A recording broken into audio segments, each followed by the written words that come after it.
हिंदी के 25 महत्वपूर्ण प्रश्न क्लास 10 वाले बच्चों के लिए, और ये 25 के 25 आपके एग्जाम में लड़ने के 100% चांस है। देखिए बहुत इंपॉर्टेंट प्रश्न है हिंदी का। सबसे पहला प्रश्न है, मानव मुक्ति का पुरोधा किनको कहते हैं? मानव मुक्ति का पुरोधा किनको कहते हैं? आप एक चैप्टर पढ़े हुए क्लास 10 वाले बच्चे, हिंदी का पहला ही चैप्टर है जिसका नाम है जाति प्रथा एवं श्रम विभाजन। इसके लेखक कौन है? बाबा साहेब भीमराव अम्बेडकर। बाबा साहेब भीमराव अम्बेडकर ने संविधान को लिखने का काम किए थे। 2 साल 11 महीने 18 दिन में संविधान को लिखकर तैयार किए थे। देखो संविधान दिवस हम लोग 26 नवंबर को मनाते हैं, लेकिन संविधान बनकर तैयार कब हो गया था? तो 26 नवंबर 1949 को, यानी 26 नवंबर 1949 को संविधान हम लोग का बनकर तैयार हो गया था। इसी कारण से 26 नवंबर को संविधान दिवस मनाते हैं। लेकिन लागू कब किया गया? तो 26 जनवरी 1950 को संविधान लागू कर दिया गया। देखो जब संविधान लिखी जा रही थी ना, तो जितना पढ़े लिखे बाबा साहेब भीमराव अम्बेडकर थे उतना कोई नहीं था। इसी कारण से इनको कहा गया मानव मुक्ति का पुरोधा कहा गया। तो अगर क्वेश्चन एग्जाम में आएगा कि मानव मुक्ति का पुरोधा किनको कहते हैं, तो भीमराव अम्बेडकर को।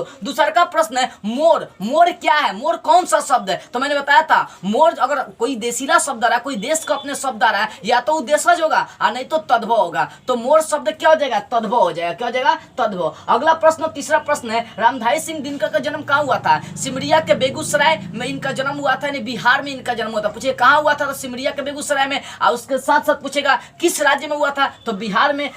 चौथा प्रश्न देखिए, सत्य के लिए आग्रह के लिए एक शब्द बनाना है, यानी सत्य के लिए आग्रह कर रहे हैं, तो इसके लिए एक शब्द क्या हो जाएगा? सत्याग्रह हो जाएगा, क्योंकि सत्याग्रह को ब्रेक करेंगे तो सत्य जो आग्रह हो जाएगा, ठीक है ना। तो सत्य के लिए आग्रह के लिए एक शब्द हो जाएगा सत्याग्रह। पांचवा प्रश्न आपका है कि लेखक अमरकांत ने हाई स्कूल की शिक्षा कहां से प्राप्त की थी? यानी जो बहादुर कहानी चैप्टर्स पढ़ना है, छठा कहानी है, छठा चैप्टर्स का बहादुर चैप्टर्स, ठीक है ना। तो बहादुर कहानी के लेखक कौन है? अमरकांत है। तो बहादुर कहानी के लेखक अमरकांत जो है वो हाई स्कूल में शिक्षा कहां से प्राप्त किए थे? तो बलिया से प्राप्त किए थे। कहां से?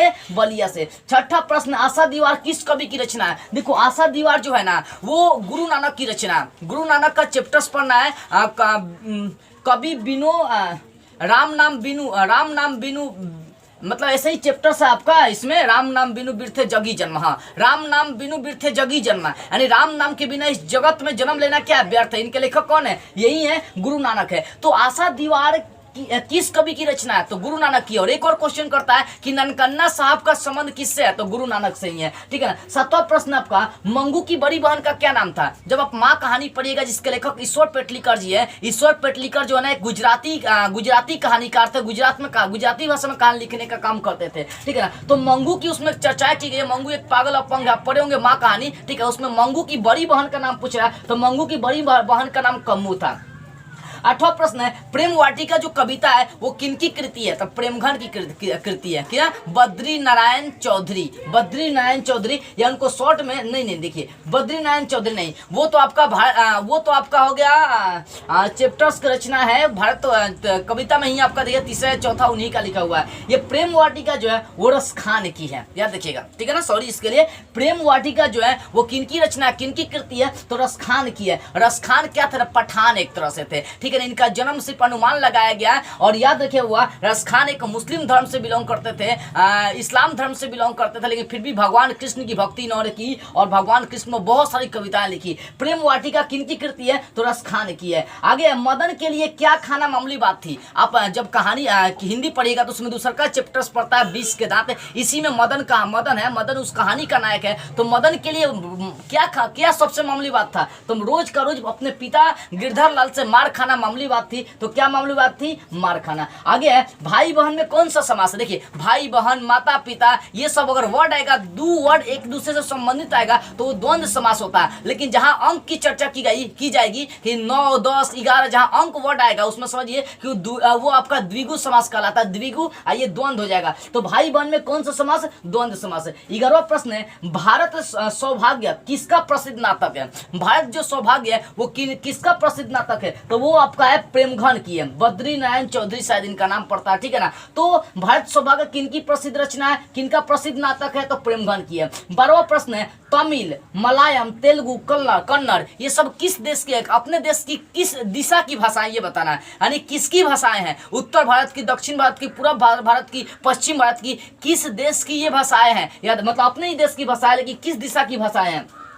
तमिल, मलयालम, तेलुगु, कन्नड़, ये सब जो बोली जाती है ना, ये दक्षिण भारत में बोली जाती है। कहाँ बोली जाती है? दक्षिण भारत में। आगे देखिए 13 नंबर प्रश्न है, पानी उतरना मुहावरे का अर्थ क्या होता है? अगर करें मुंह से पानी उतर गया, मुंह से पानी उतरने मुहावरे का अर्थ होता है श्रम ना आना। श्रम साफ भूल गए हैं, यानी श्रम नहीं आना कोई हम लोग मुंह से पानी उतरना बोलेंगे। तो मुंह से पानी उतरना मुहावरे का अर्थ क्या होता है? श्रम ना रहना। ठीक है, आगे है 15 नंबर, हिंदी भाषा में वचन कितने प्रकार के होते हैं? देखिए हिंदी भाषा में वचन 2 प्रकार के, एक वचन, बहुवचन। लेकिन संस्कृत में आएंगे तो संस्कृत में वचन 3 प्रकार के होते हैं, एक वचन, द्विवचन और बहुवचन। 15वां प्रश्न है, नवग्रह शब्द में किस समास का उदाहरण? नवग्रह शब्द किस समास का उदाहरण है? तो नवग्रह में 9 वर्ड आ रही है, 9 संख्या हो गया, इसका मतलब ये द्विगु समास का उदाहरण हो जाएगा। ठीक है, उसी प्रकार से 16वां प्रश्न देखते हैं, रोन नदी किस शहर के किनारे बसा हुआ है? आप एक चैप्टर पढ़िएगा अविन्यो, क्या अविन्यो चैप्टर्स पढ़ता है हिंदी का, तो अविन्यो जो है ना उसमें लेखक जो है ना रोन नदी के किनारे अविन्यो के मठ पर जाकर बैठे हुए हैं। तो रोन नदी के किनारे कौन सा बसा हुआ शहर है? उसका नाम है अविन्यो। अविन्यो एक चैप्टर्स का भी नाम है। ठीक है ना, उसका 17वां है,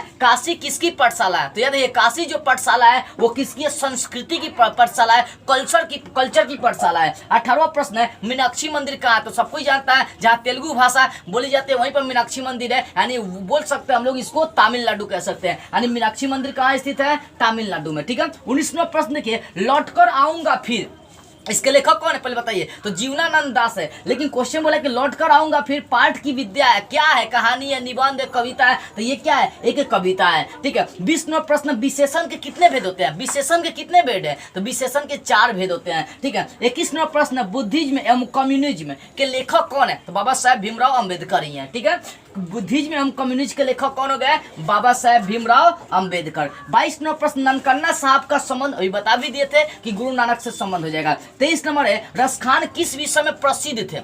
किस विषय में? तो सवये छंद में सबसे प्रसिद्ध थे रसखान। सवया छंद लिखना होता था तो सबसे प्रसिद्ध ये माने जाते थे। 24 नंबर प्रश्न है, ईश्वर पेटलिकर किस भाषा के लेखक है? तो जो ईश्वर पेटलिकर थे, अभी तो माँ कहानी के लेखक है, अभी तो बताए थे गुजराती भाषा के लेखक है। तो ईश्वर पेटलिकर किस भाषा के लेखक है? गुजराती भाषा के लेखक है। अंतिम प्रश्न और 25वां प्रश्न है, जापान पर परमाणु बम किसने गिराया था? देखो जापान के हिरोशिमा और जापान के नागासाकी में परमाणु बम गिराने का काम अमेरिका किया था, क्योंकि उस समय युद्ध की स्थिति चली थी। 1945 का अंतिम छोर था, समझिए 1939 से 1945 तक विश्व युद्ध आपका चला, और उसी विश्व युद्ध को खत्म करने के लिए अमेरिका ने जापान के 2 शहरों नागासाकी और हिरोशिमा पर परमाणु बम गिराने का काम किया। इसी कारण से जापान को उगते हुए सूर्य का देश कहते हैं। तो क्वेश्चन पूछेगा उगते हुए सूर्य का देश किसको कहते हैं? तो किनको बोलेंगे? जापान को कहते हैं। किनको कहते हैं? जापान को।